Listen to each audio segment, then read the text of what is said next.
extremely grateful to be here today and to share with all of you my thoughts and my experiences that I've made over the past months, the past years as an artist, now in the, of course, also in the digital space now. And right now you get to see some of my sculptures. We'll get to those in a little bit. And today we'll be talking about from physical to digital.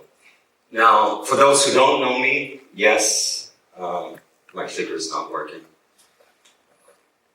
So now we know that about you. There we go. Then you know that as well. So Patrick Moritz, also known as PRM. I've been living in Dubai for the past 14 years, give or take. I have done different businesses, mostly physical. And in the recent years, I just didn't want to do that anymore, and I completely wanted to transition into the digital space. Why is that? I felt less of a headache, less of variables that, a lot of times you cannot control. And also because I believe that's the future, right? Amrita's just given a beautiful presentation, and she's really highlighted a lot of these key aspects, and I think it's exciting times. Now, there you go. So, clay sculptor. I work with air dry clay. It's a beautiful material to work with if you find the right one. You don't have to put it into a furnace, so you could just literally sculpt, put a plastic bag over it, and continue the next day, right? I have done different sculptures. You're really killing me, man. This one, for example, just a little side project. I wanted to play with harsh shapes, kind of merge them together. And then after I've taken a wire, it's actually, the sculpture's not really big. It's like, maybe that much. But I've taken a 2-meter wire, uncut, and I've put it into that entire sculpture. So, just kind of like breaking the symmetry and giving it a bit of an organic touch. So, and I wanted to do that because there's a clear beginning and there's a clear end, if you find it somewhere. All right, these two are from a series called Struggle. And we all experience things in our lives, right? We all are pretty much, and I'm sure Amrita can confirm that, when you are in that artistic process, a lot of whatever's inside of you, comes out. And sometimes you're not even really able to explain it, but that's just the way it is. So these two are from a series called Struggle, where 8 heads represent negative emotions through expression, through shape, whatever it is. And then there is another series called Thrive, where 8 heads represent positive emotions, right? And why 8? Infinity. We're all connected, we're all experiencing, either emotions. That's my foot. Yeah, I know, a bit creepy, right? Anyway, it's not a cast, it's literally my foot on the kitchen counter, visually copied. And eventually that is going to be the stand to the heads. So the foot holds the head. Struggle, negative. Foot down, thrive. I have a hand as well. Sculpted that as well, pointing upwards. Struggle and thrive, pointing upwards, thrive, right, for the positive ones. Anyway, now this is, for example, and you see we're already getting into the subject a bit deeper. Now that's clay. Now I cannot do that with clay. I cannot balance them, on top of each other, the head on top of the foot or the finger. So you actually have to make a cast, you have to bronze them and then weld them together. Now all of that is possible, but it's a bit tricky. It's not that easy. And by the way, unfortunately, nobody in Dubai does that. So if anybody knows of like an artistic foundry or something, please let me know. I've been looking. It's a good business idea. All right, this one was done for Sheikh Hamdan, and I've done it for the National Day as a tribute, as a sign of respect and appreciation for the country. And I have gifted it to him, he's received it, and yeah, that was another interesting part of my artistic journey. All right, digital art. It's a very big subject, you know, and like in order to understand it a bit better, I have to go back to NFTs. And everybody always seems to be like knowing everything, but I know that not everybody knows everything. I don't know everything, and a lot of people don't even know what NFTs are. And what is fungible? Yeah, fungible, and that's how I struggled in the beginning, right? I'm German. I mean, I've been living here for 14 years. I've never heard of, the word fungible before, I think.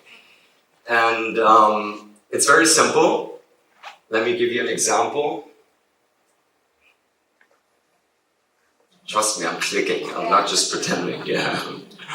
All right, currency. Currency is the best example for fungible. Why? You take a US dollar, you take another dollar.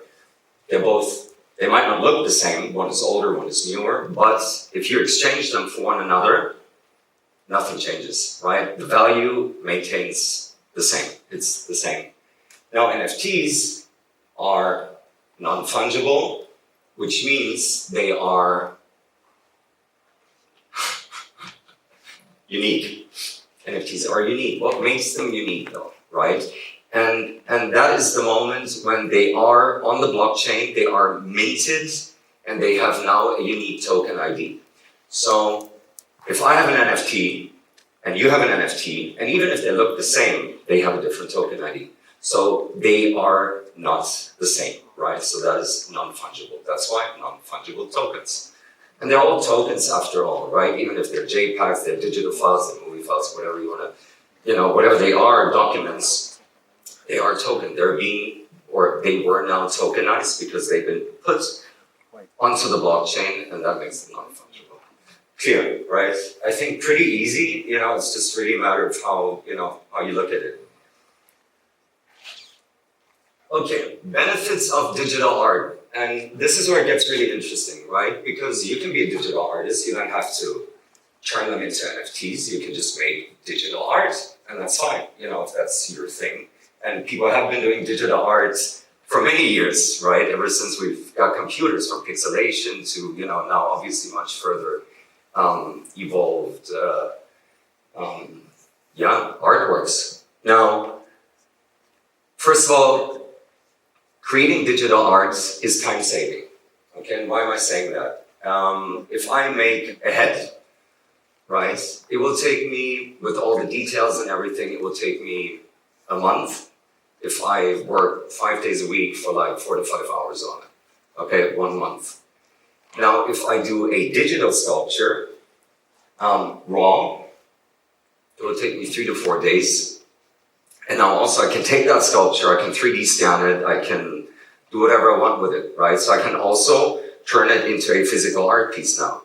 Now, of course, that's not going to be made out of clay, but it is a, possibility that I have as an artist.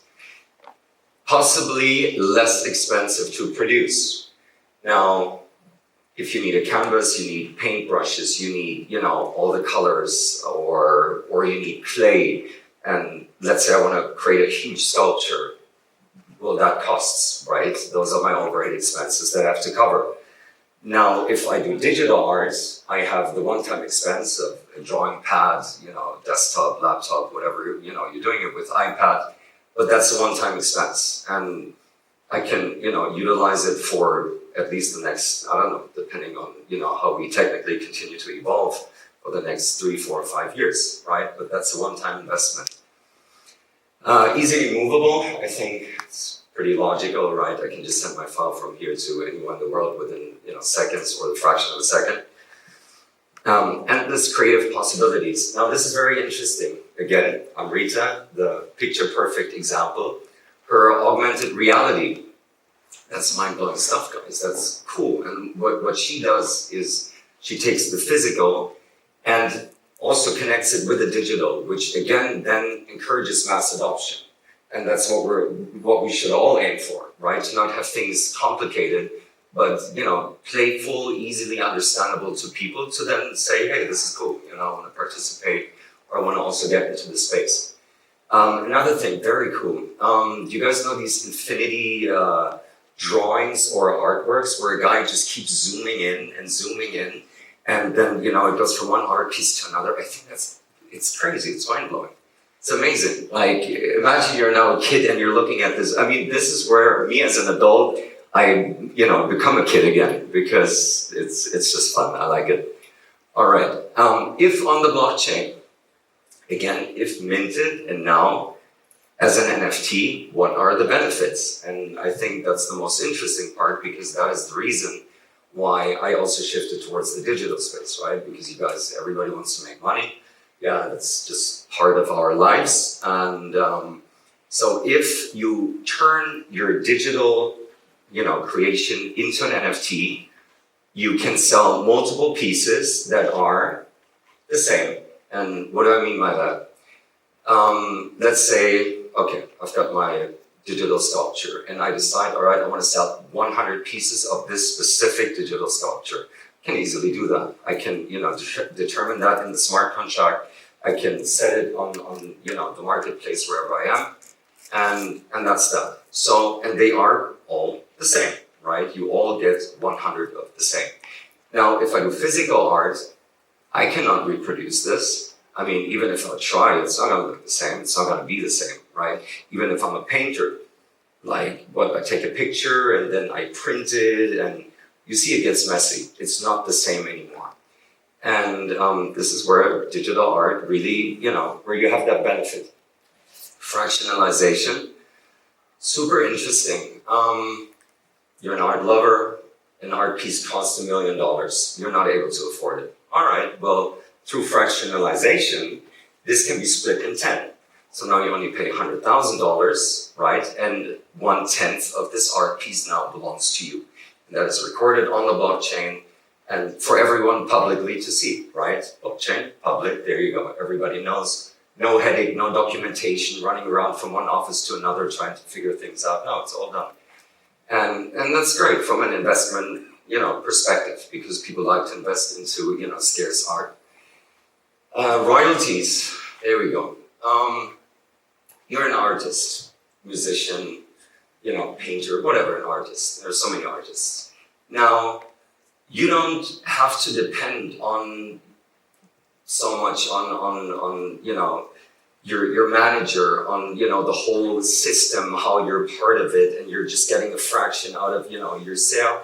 No, you can say, you know what? This is my artwork. I've created it. I own it. I should be in charge over it.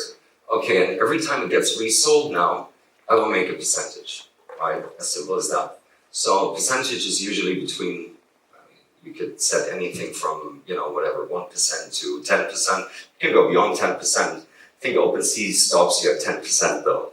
But that's up to you, right? You just don't want to look greedy. But that is a possibility. So every time now your artwork gets resold, you're making money indefinitely. Yeah, that is beautiful. As an artist, now you're in control of your stuff. And all of that comes down to digital ownership, right? If you choose to put it on the blockchain, you are the owner for everyone to see. Now, of course, you're the owner if it's on your laptop, but if it's not on the blockchain, somebody steals your laptop, whatever, you know, something happens, it's gone. Yeah, and so digital ownership, it's a cool thing if you think about it. Of course, people can screenshot your stuff, but that doesn't make them officially the digital owner. All right. So, how are my sculptures? Let's see. Horrible. I blame the resolution, man. Make it spin, please. There you go. Okay, so this is a raw sculpture now made on a software called Nomad on the iPad. And as you can see, I've got, you know, details and all of that in there. It's not really necessary because the polygons now are so high, I cannot really work with it in the next software that I take it into. But this takes me like, 3 or 4 days. And, you know, compared to that, I mean, that's pretty good, right? But again, I can do anything with this. That's the beauty about it, right? You can go completely nuts and creative and just do cool stuff. Okay, and that goes nowhere. Please. Next. Thank you. That goes into that. And how does that happen? So I take it from my iPad, I put it into Blender, I have to re-topologize the whole thing because again, the details are too high. It would crush, the software, it just doesn't work. But you re-topologize and then you can play around. You can, add all these details through nodes and, obviously again through, a bit of sculpting here and there. And what can I do with this? I can sell it as an NFT. I could 3D print it. I could possibly use it as an avatar in a metaverse, right? So there are lots of opportunities, and I think that's pretty cool.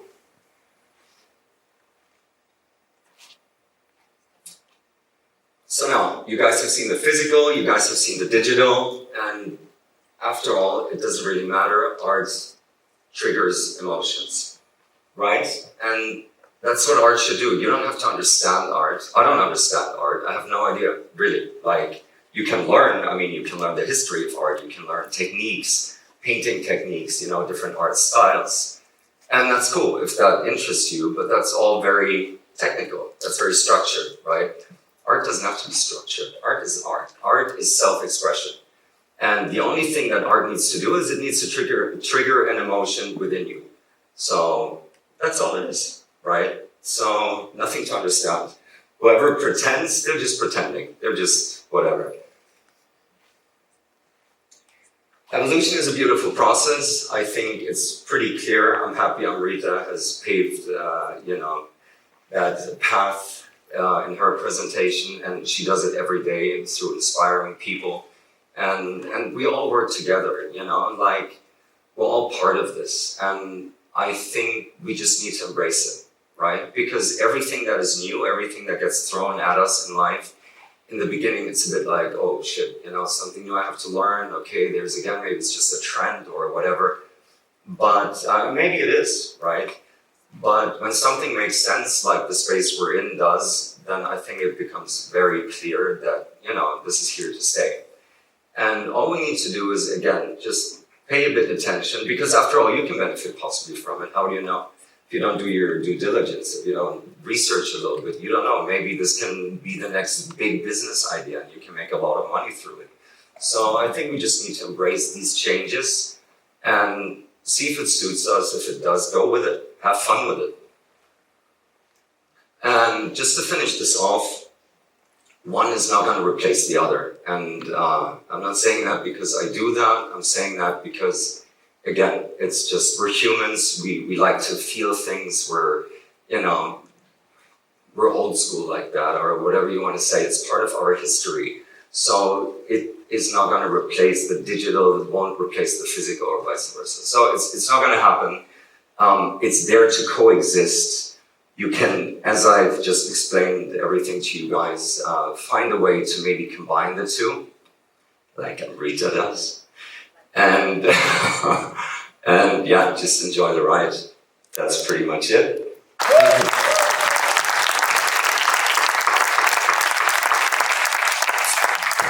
Now, one little nugget I have for you. This artwork is, or has been done by a great friend of mine. Her name is Serena. She is, as you can see, a digital artist. She's a musician. She's an educator. She teaches people. I don't know, Serena, where are you? It's so dark there. Okay, gotcha. So guys, this is an NFT. And there are only 10 pieces of this specific NFT that are there. Where? I want to buy it. No. No. Speak to Serena, please. No, they're actually on Foundation. So please, guys, check it out. It's mesmerizing. It's mind-blowing. I love it. And can you play the animation again, please? Because it's all animated, right? Certain parts are animated, and it's just a beautiful piece of art. And I believe us as artists, it's important to support one another, and give credit where credit is due. So there we go. Thank you, Serena.